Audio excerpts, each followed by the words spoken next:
Se tem uma série que eu sempre me pego com vontade de rever inteira, essa série é The Mentalist. É uma série maravilhosa com ótimos casos, ótimos personagens e com uma história de fundo ali que ela vai crescendo a cada temporada naquele embate mental entre o grande Patrick Jane e o misterioso serial killer Red John. Mas enquanto eu não pego a série pra rever ela inteira, vamos então nós aqui, eu e você, relembrar alguns dos melhores episódios que tivemos na série. Sejam muito bem-vindos a mais um vídeo aqui do canal Minha Vida é uma Série. Eu sou o Luke, um grande fã de The Mentalist, louco pra rever toda essa série. E eu já quero deixar um aviso aqui logo no começo desse vídeo, que tudo que eu for falar sobre os episódios que eu escolhi vai ter spoilers, tá? Não, spoilers médios, não tem nada tão grandioso, eu acho. Mas fica aqui esse aviso, caso você nunca tenha visto a série, eu recomendo que você veja, tá bom? Uma série maravilhosa que vale muito a pena. Só que eu tô fazendo esse vídeo aqui mais com o objetivo de alcançar novos fãs, de procurar novos fãs de The Mentalist. É você? Você é um fã de The Mentalist? Você tá chegando aqui pela primeira vez nesse canal através desse vídeo? Ou de repente já chegou através de outros vídeos de The Mentalist aqui no canal? Me conta aqui nos comentários, me fala se você quer mais vídeos sobre essa série, porque eu sei que ela ainda tá passando em algum canal de TV fechada, eu sei que tem gente que assiste até hoje,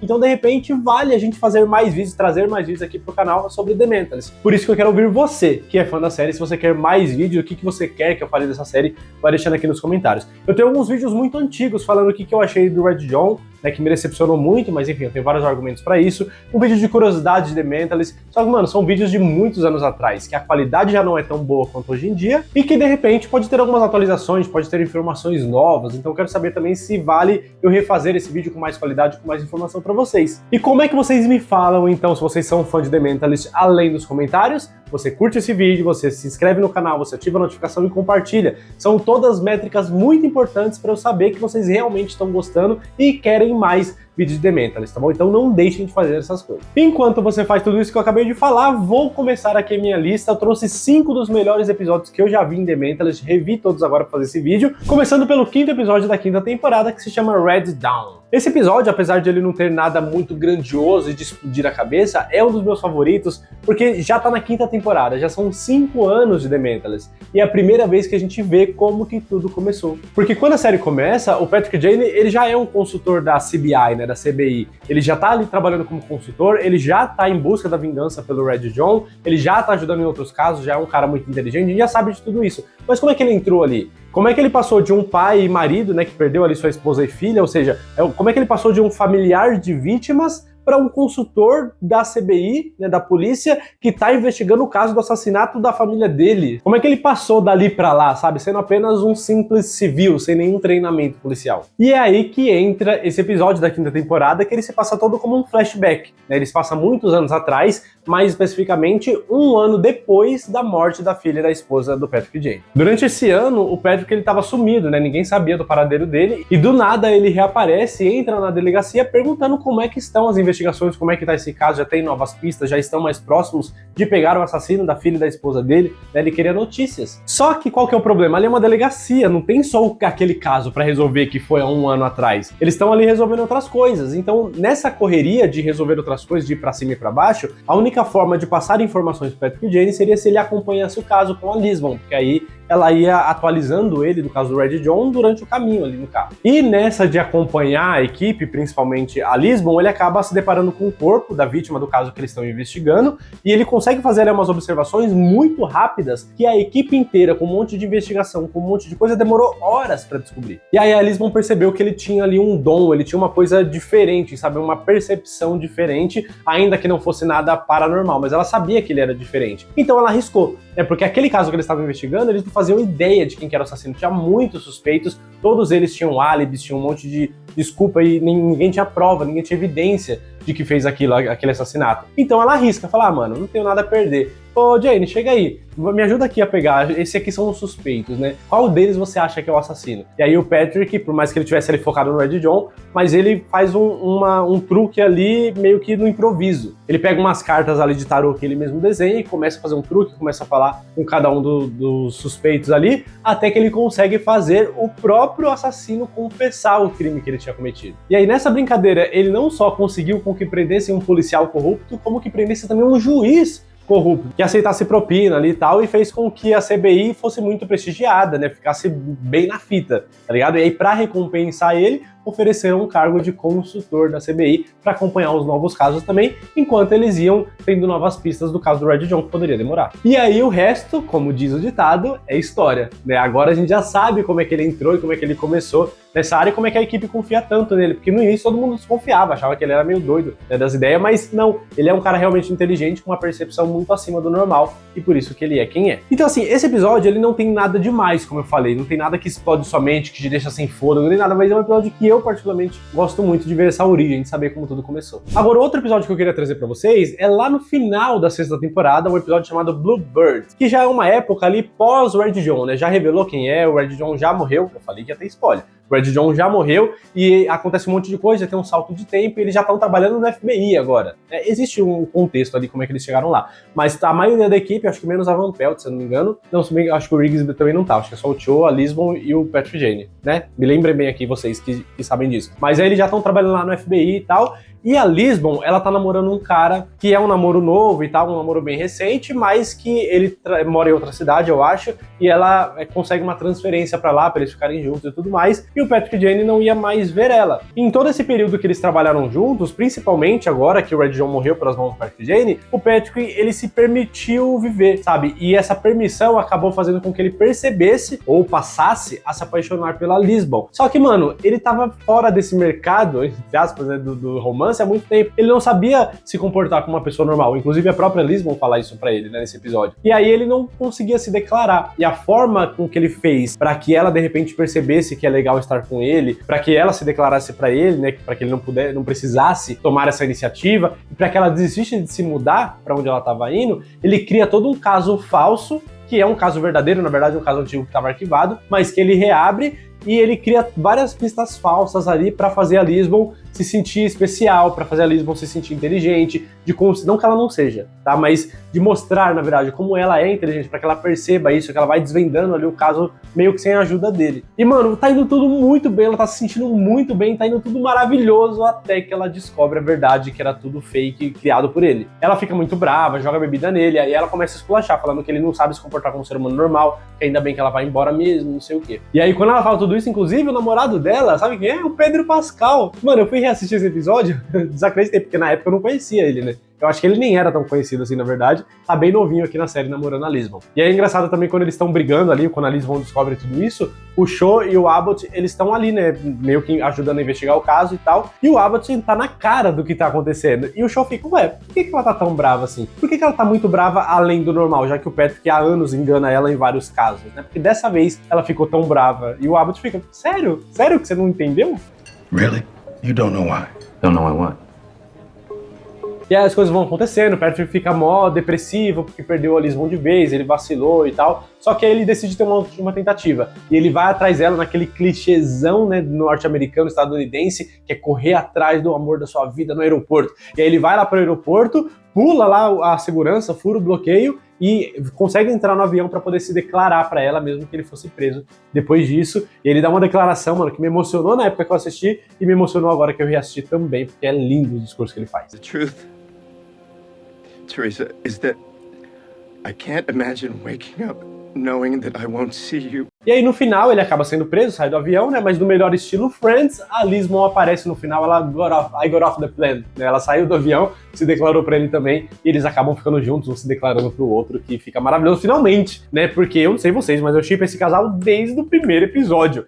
Que bom que finalmente eles ficaram juntos. Que bom que a série durou tempo suficiente pra isso. Porque eu entendo que depois do Red John, a gente meio que vira só uma série procedural, alguns casos ali só pra gente ir acompanhando e tal. Mas que bom que ela durou um pouquinho de tempo a mais e não parou na morte do Red John, para que eles pudessem ficar juntos e eles merecessem ali uma felicidade. Agora, voltando lá para a quarta temporada, ainda na época que tínhamos o Red John, no 7º episódio temos o Blinking Red Light. É uma época que, assim, acabou de passar o final da 3ª temporada, que é quando o Patrick Jane mata o falso Red John, né, que ele achou que era, mas depois acaba descobrindo que não era. Só que isso nunca foi revelado publicamente, todo mundo achava que o Red John estava morto. Então, assim, as pistas estavam frias, né, o caso do Red John estava frio, não tinha muito o que fazer até eles se depararem com um novo serial killer, que era o assassino de San Joaquin. Esse assassino de San Joaquin, ele matava algumas mulheres de uma forma muito lenta, cortando a garganta delas e deixando os braços e pernas ali amarrados de forma muito precisa, tudo bonitinho ali, mostrando que ele fez com calma e tal, e esse caso começou a ganhar cada vez mais notoriedade. A CBI vai lá investigar, né, depois que já tem algumas vítimas,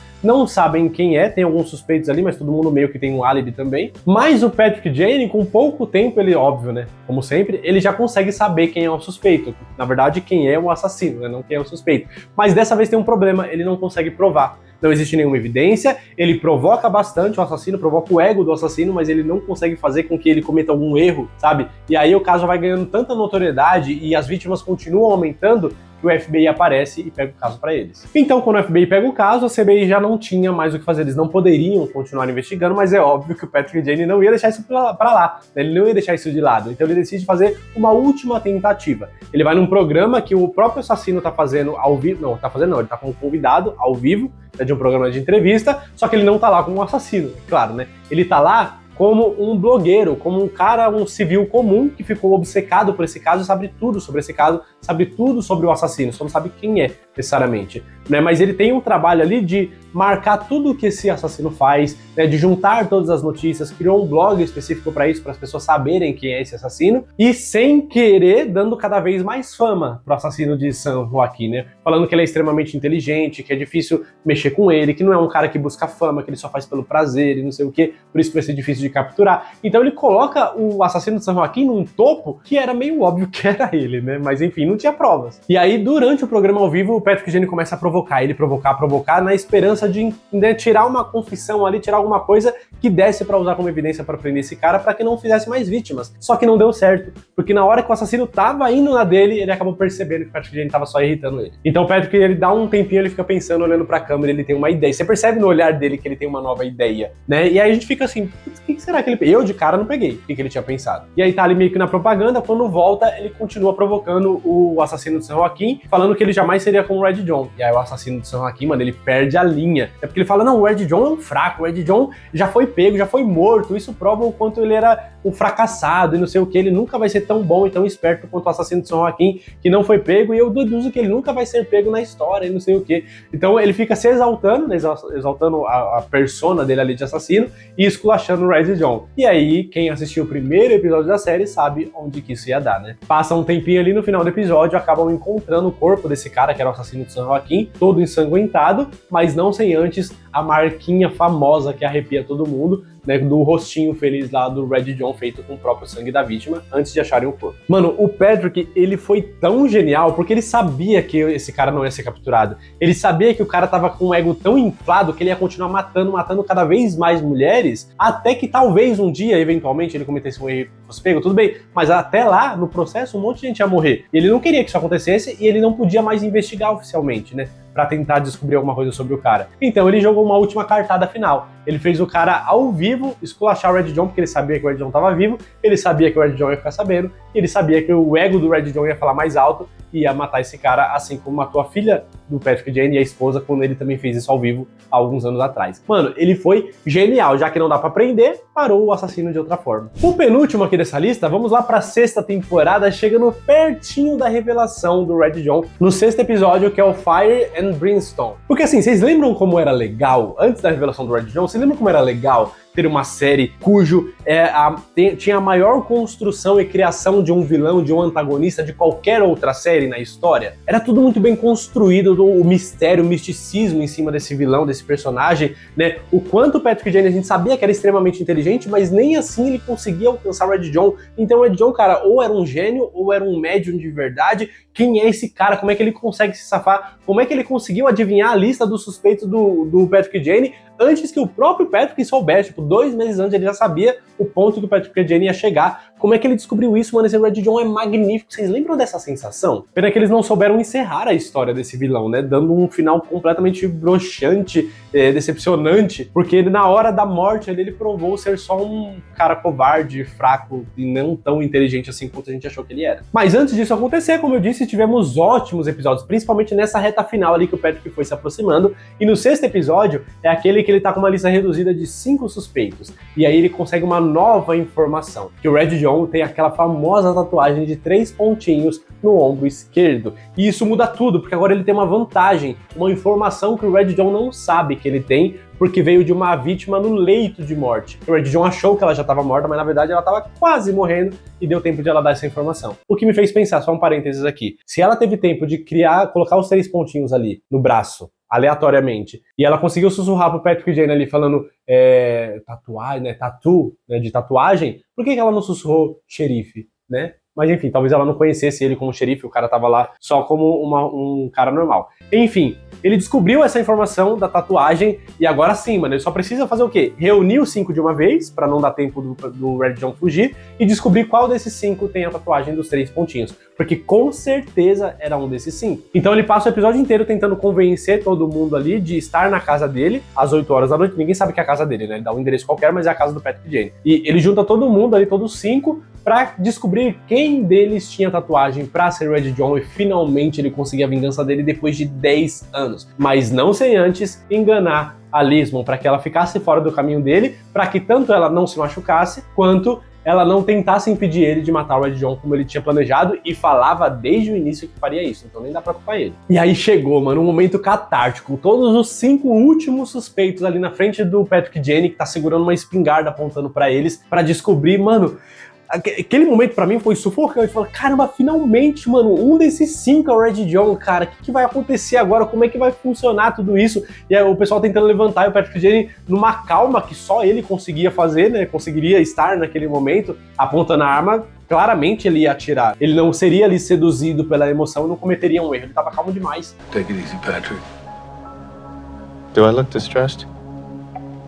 Aí ele faz todo mundo mostrar o ombro esquerdo pra descobrir quem tinha tatuagem, né? Aí 2 ali mostram, não era nenhum dos 2. Quando chega do xerife McAllister, mostra aí tá ali os 3 pontinhos. Descobrimos quem é Red John? Não, ainda não, porque quando um dos outros chama atenção ali e a câmera vira, os outros 2, que é o Bertrand e o Reed Smith, também tinham a mesma tatuagem. Então, reduzimos, já não eram mais 5, eram 3, mas caramba, a gente ainda não tinha resposta. E aquele negócio foi, sabe, sufocando assim, fala, cara, o que vai acontecer agora? E corta pra câmera fora da casa e a gente ouve um tiro. Meu Deus, o que aconteceu? Aí corta pra Lismon chegando na casa e ela tá quase se aproximando, vê a porta e a casa explode. E o episódio acaba e a gente não descobre o que aconteceu. Mano, não tem como, hoje em dia, né? Porque na época não tinha o que fazer quando passou ao vivo. Mas não tem como você assistir isso no stream agora, e por mais que você precise parar, não tem como parar de assistir essa série depois desse episódio. Você precisa assistir o próximo pra saber o que acontece. E 2 episódios depois a gente acaba descobrindo quem é o verdadeiro Red John. Mas, cara, ainda que esse episódio, esse 6º episódio, ele não tenha revelado quem era o Red John, mas foi um episódio muito bom, mano, porque a gente viu o Patrick Jane finalmente com uma vantagem, finalmente se aproximando, finalmente chegando perto da sua resposta. Então eu lembro da sensação assistindo esse episódio e foi maravilhoso. E os outros que vêm depois também são muito bons, né? Ele perseguindo o Bertrand, as coisas acontecendo ali em seguida disso, o pessoal perseguindo o Reed Smith também. Então a gente vê as coisas acontecendo, os 2 episódios seguintes também são muito bons até a revelação. Depois da revelação acaba sendo ruim. Mas até ali são muito bons também. Só que eu não queria pegar um de cada um aqui, porque senão o vídeo seria falando só das revelações do Red John, né? Então eu peguei esse 6º episódio para representar essa época que ele tá se aproximando e quase descobrindo quem é o assassino. Mas, de novo, uma pena que tenha sido tão bosta a revelação do Red John, mas isso é para outro vídeo, se vocês quiserem eu faço uma nova versão, comentando um pouquinho mais sobre o que eu acho hoje em dia, já estando mais amadurecido, né, tendo mais experiências com série, se eu ainda acho tão ruim quanto eu achava na época. Spoiler, eu ainda acho, mas de repente eu posso ter mais coisas para falar sobre. E por último, o meu episódio favorito de todos, e que coincidentemente não tem nada a ver com o caso do Red John, né, com todas as coisas que acontecem em volta desse caso, que é o 2º episódio da 5ª temporada, chamado Devil's Cherry. Esse episódio, ele começa como um caso comum, sabe esses casos procedurais, né, caso semanal ali, que não tem conexão uma coisa com a outra, um episódio, um caso novo, com informações novas, com vítima nova, que vai se encerrar no final daquele episódio. É tudo muito comum. Inclusive, o jeito que o Patrick Jane se comporta nesse caso é muito comum, é coisa que a gente já vê desde a 1ª temporada. Ele chega ali, analisa a vítima, dá algumas informações que ninguém estava percebendo, vai na cozinha, faz um chá, né, porque ele faz chá na casa das vítimas e não tá nem aí. Só que dessa vez tinha uma coisa um pouquinho diferente que ele não percebeu, ou na verdade não é que ele não percebeu, né, ele não sabia que era um chá alucinógeno, né, que tinha uns componentes ali que deixava a pessoa meio doida e que poderia até dar um piripaque ali na pessoa que tomasse. Então ele toma o chá ali dele, como se nada estivesse acontecendo, e do nada ele olha pra uma panela, a panela tá com a tampa tremendo e tem um coelho lá dentro. E aí ele pega esse coelho no colo, o coelho foge e ele vai atrás do coelho como se fosse uma coisa completamente normal, no melhor estilo ali Alice no País das Maravilhas, que diga-se de passagem também, ela devia estar chapadona por tudo que ela viu na história, ou o escritor de Alice no País das Maravilhas devia estar chapado quando ele estava escrevendo. Mas enfim, o Patrick Jane, ele sai ali tipo Alice no País das Maravilhas, seguindo o coelho que está atrasado para algum lugar, e se depara com um jardim lindo. E nesse jardim maravilhoso tem uma menina, uma jovem ali, bonitinha, inteligente e levemente arrogante também. E eu não sei vocês, mas assim, quando eu assisti esse episódio a primeira vez, eu não sabia de nada do que estava acontecendo, pra mim tava tudo normal, né? Não parece uma alucinação, parece meio bizarro o que tá acontecendo, mas não parece necessariamente uma alucinação. E aí, quando ele chega lá e começa a conversar com essa menina, e ela se recusa a falar o nome dela, eu falei, mano, eu acho que ela é filha dele. Mas como assim ela é filha dele? Ela morreu. E eu fiquei completamente confuso, eu não entendi o que estava acontecendo, até que foi explicado e que eu entendi. O Patrick Jane tava alucinando, quando na verdade ele tava estribuchando lá na cozinha. E aí ele é levado pro hospital, fazem lavagem ali no estômago dele, ele é medicado, tudo bonitinho, só que ele continua tendo alucinação. Agora ele tá no mundo real para tentar descobrir o caso, para tentar descobrir o que aconteceu, mas a alucinação da filha dele continua seguindo, da Charlotte. Ela continua aparecendo para ele, eles continuam conversando. Ou melhor, era uma versão da Charlotte que ele imaginava que ela teria naquela idade, né? Porque ela morreu, ela ainda era criança. E aí, de certa forma, durante as conversas deles dois, ela vai até que ajudando ele a pensar sobre o caso e desvendar algumas pistas ali, e eles vão tendo umas interações muito legais, tipo de pai e filha mesmo, sabe? De se provocar, de dar bronca, de coisas desse tipo. Ok, whatever. E, mano, é tão legal esse episódio porque pela primeira vez em muito tempo a gente vê no rosto do Patrick Jane que ele tá genuinamente feliz, cara. Ele tá com a filha dele, não importa se é uma alucinação. Quem liga, né, pra alguém que perdeu a filha há tantos anos e finalmente tem a oportunidade de ver ela crescida, né, ou como ele imaginava que ela seria crescida, de conversar com ela, quem liga se isso é uma alucinação? Ele tava feliz por ter a oportunidade de ver ela outra vez. E agora que eu revi esse episódio, agora eu sou pai, né, porque eu assisti eu não era, agora eu sou pai e eu gostei ainda mais desse acontecimento. Porque eu consigo levemente me colocar no lugar dele, né? Como é que deve ser a dor de perder um filho e como é que é a alegria de ter esse filho de volta ainda que, de novo, seja apenas uma alucinação. Então, assim, eu gostei demais, gostei ainda mais de rever esse episódio e aí vai passando, as coisas vão acontecendo, o caso vai chegando no fim e, infelizmente, o efeito da alucinação também acaba passando. O que, mano, joga ele do céu pro inferno na mesma hora. Ele fica muito mal porque, de certa forma, ele perde a filha de novo. De certa forma, ele tá passando de novo pelo luto. É como se a filha dele tivesse morrido pela segunda vez. E da mesma forma que eu tava muito feliz por ver ele feliz, conversando com a filha dele, eu fiquei muito mal vendo o quanto ele ficou mal também, agora que ele perdeu a filha de novo. Por isso, inclusive, que eu não julgo o Patrick quando, no final do episódio, ele mostra ali que ele acabou surrupiando um pouquinho daquele chá, né, daquelas ervas, daquelas folhas, e fez um chá de novo, na esperança de poder ver a filha mais uma vez. Coisa que a gente não sabe se ele consegue alcançar, porque o episódio acaba logo depois disso. E o caso acabou sendo solucionado como outro qualquer, né? Aquele suspeito que não era necessariamente o suspeito, era a última pessoa a se suspeitar, a não ser quem assiste a série há muito tempo e já suspeita da pessoa menos suspeita. É assim, né? Então, esse episódio, mano, que ele reencontra a filha de certa forma, é de longe meu favorito. Agora eu quero saber de vocês lembram desses episódios? Qual é o seu episódio favorito de The Mentalist? Quer mais vídeos sobre essa série aqui no canal? Então me avisa aqui nos comentários, deixa o like, se inscreve, é muito importante se você está chegando aqui pela primeira vez e ainda não é inscrito, se inscreve, loga sua conta rapidinho se não tiver logado, é bem rápido de criar, aí loga, se inscreve e ativa as notificações para você não perder quando o próximo de The Mentalist sair e dos outros que eu for fazendo aqui também. Me segue nas redes sociais, @minhavidaeumasérie_, que eu crio outros tipos de conteúdos por lá também, mas sempre falando de série e de vez em quando de filmes. O link tá aqui na descrição, é só clicar para me seguir. Muito obrigado por ter visto o vídeo até o final, até a próxima. Valeu!